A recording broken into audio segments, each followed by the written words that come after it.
Le Hokage est le chef du village de Konoha. Son rôle est très important parce qu'il est censé garantir la paix, la liberté et la sécurité pour tous les villageois. Dans l'histoire de Konoha, il y a eu un total de 7 Hokage. Hashirama Senju, Tobirama Senju, Hiruzen Sarutobi, Minato Namikaze, Tsunade, Kakashi Hatake et enfin Naruto Uzumaki. Le Hokage a un rôle politique mais aussi et surtout un rôle de protecteur suprême pour le village. En effet, le chef de village est généralement le ninja le plus puissant et il est censé pouvoir gérer n'importe quelle menace ennemie. De Hashirama à Minato, tous les Hokage ont été les Kage les plus puissants au monde et même les êtres les plus puissants au monde. Ensuite, avec Tsunade, ça n'a plus été le cas, cependant Konoha pouvait compter sur d'autres puissants atouts comme la panthère de Jade ou encore l'homme au Sharingan. À l'heure actuelle, c'est Naruto Uzumaki qui est à la tête de Konoha et Naruto est bien sûr le ninja le plus puissant du village ainsi que du monde Shinobi. Naruto représente un peu le Kage parfait par définition. Il est très puissant et il sait mettre d'accord tout le monde, ce qui est une grande qualité lorsque l'on est chef de village. Au cours de l'histoire, les drames se sont enchaînés et les différents Hokage ont dû passer le flambeau plus tôt que prévu ou n'ont pas eu le temps de le passer. Le poste de Hokage est un poste qui est très convoité et tout le monde ne peut pas devenir Hokage. Cependant, dans ce grand village qu'est le village de Konoha, il existe ou existait certains ninjas qui auraient pu obtenir ce poste.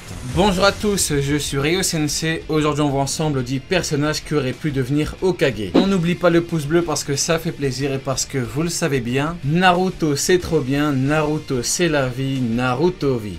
Allez, c'est parti, Datebayo.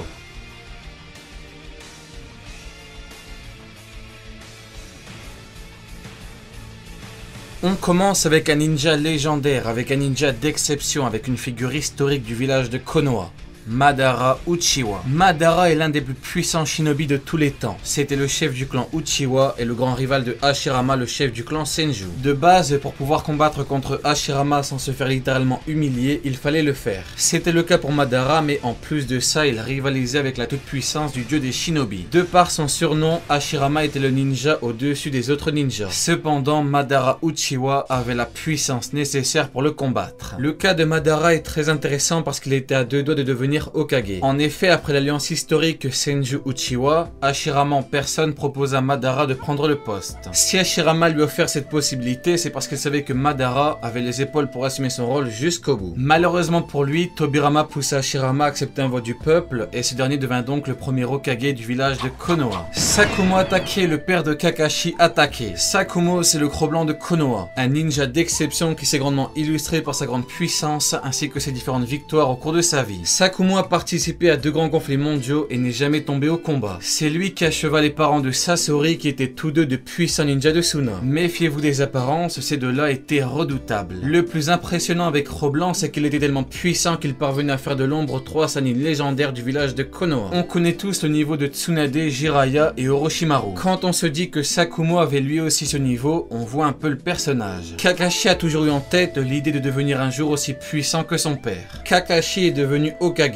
Son père aurait très bien pu lui aussi devenir Hokage. Jiraiya est l'ermite des crapauds, l'un des 3 sannin légendaires. En plus d'être une véritable légende du monde, Jiraiya est clairement un pilier du village de Konoha. Il a été entraîné par Hiruzen qui a été entraîné par Hashirama et Tobirama. Jiraiya a entraîné Minato, le 4e Hokage qui était le ninja le plus puissant au monde de son vivant. Kakashi connaissait la valeur et la puissance de Jiraiya et en était limite un grand fan. Minato quant à lui a toujours vanté les enseignements de Jiraiya qui lui ont permis de s'affirmer en tant que grand shinobi et futur Hokage. Jiraiya a entraîné Naruto qui a fini par battre Pain et qui est devenu Hokage. Jiraiya a failli battre Pain, le chef de l'Akatsuki. Si Jiraiya avait connu le secret de Pain et si Pain n'avait jamais connu toutes les techniques de Jiraiya, l'issue du combat aurait certainement été différente. En plus de ça, Jiraiya a refusé 3 fois le poste de Hokage et Tsunade a affirmé que Hiruzen avait toujours voulu qu'il le devienne. Tous ces éléments nous confortent bien évidemment dans le fait que Jiraiya aurait clairement pu devenir Hokage. Autre sannin légendaire du village de Konoha, le Big O.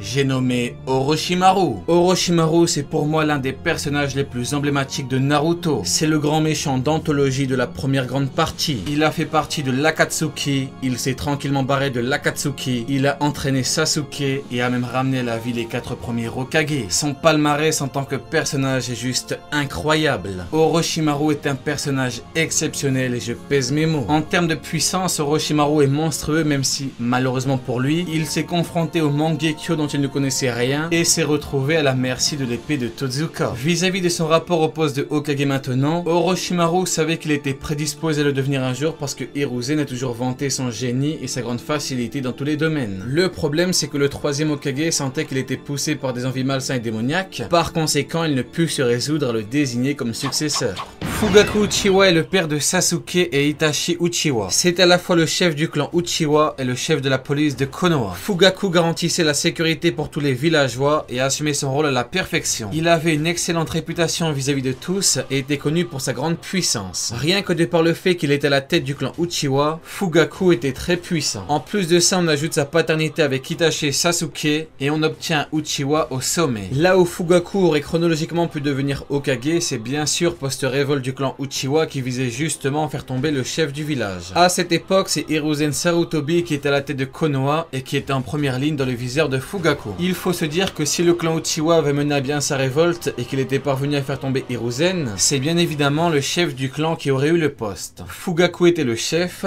Fugaku aurait donc obtenu le poste de Hokage. Sakura Haruno, membre de l'équipe 7, composée d'elle-même de Sasuke et de Naruto. À première vue, ça peut paraître invraisemblable de dire que Sakura aurait pu devenir Hokage, mais pas vraiment. En effet, Sakura est l'élève et même l'héritière de Tsunade, la 5e Hokage. Sakura n'est pas juste une kunoichi médecin. C'est aussi une redoutable kunoichi avec une force brute colossale. Après son entraînement avec Tsunade durant lequel elle a durement appris à contrôler son chakra, Sakura savait parfaitement concentrer son chakra dans ses poings et dans ses pieds. Sakura est en mesure de détruire des bâtiments entiers et même de détruire une surface au sol avec plus ou moins de facilité. Ce qu'il faut savoir, c'est que si Sakura parvient à toucher un adversaire, à moins d'avoir une résistance hors norme, ce dernier se retrouve dans une très mauvaise situation. Elle est en mesure de briser des os et d'exploser une cage thoracique sans forcer, ce qui signifierait la fin du combat. En plus de ça, Sakura a toujours montré une assez bonne intelligence ainsi qu'une bonne gestion de moments de crise. Grosso modo, Sakura c'est vraiment la relève du 5e Hokage et ce en tout point. On passe maintenant à Obito Uchiwa. Obito c'est un peu le Naruto des Uchiwa. Il a grandi seul et avait comme objectif de devenir Hokage et de faire prospérer la paix dans le village de Konoha. Obito avait un incroyable potentiel qui s'est confirmé lorsqu'il a éveillé son Mangekyo Sharingan. Avec un seul Mangekyo, il pouvait se déplacer à la vitesse de la lumière pour aller dans sa dimension.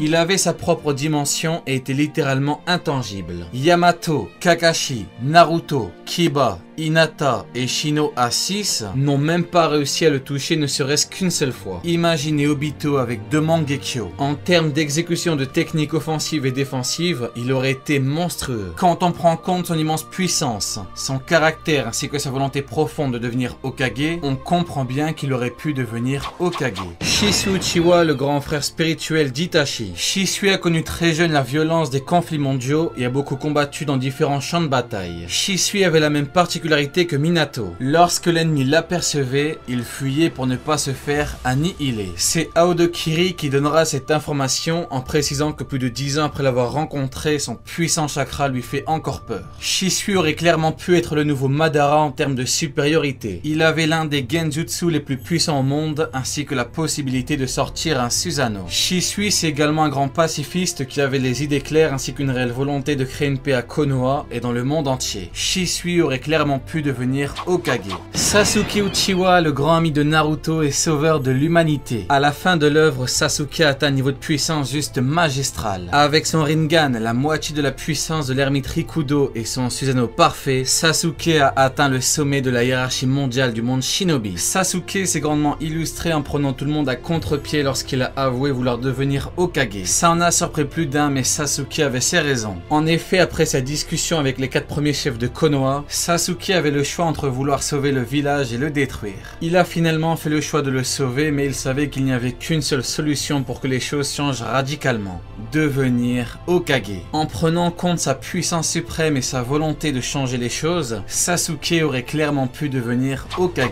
Et on termine avec le grand, le très grand, l'immense Itachi Uchiwa, frère de Sasuke et ninja d'exception qui a mis un terme à la réincarnation des âmes. Itachi a toujours voulu la paix et il est allé jusqu'à annihiler tout son clan pour la préserver. Il savait que si son clan menait à terme son projet de révolte, c'est tout le village qui en aurait payé les conséquences. La tentative de renversement aurait entraîné un conflit civil qui se serait étendu à tout le pays et d'autres villages en auraient profité pour attaquer Konoha. Itachi était donc déchiré entre ses idéaux et son clan. Il fallait faire un choix et il a pris celui qu'il considérait comme étant le meilleur pour tous. La paix fut donc préservée, Sasuke fut épargné et Itachi quant à lui passa le reste de sa vie comme un paria de Konoha. De par son génie, sa puissance, son intelligence, sa mentalité et sa volonté de préserver la paix à tout prix, Itachi Uchiwa aurait pu devenir Hokage.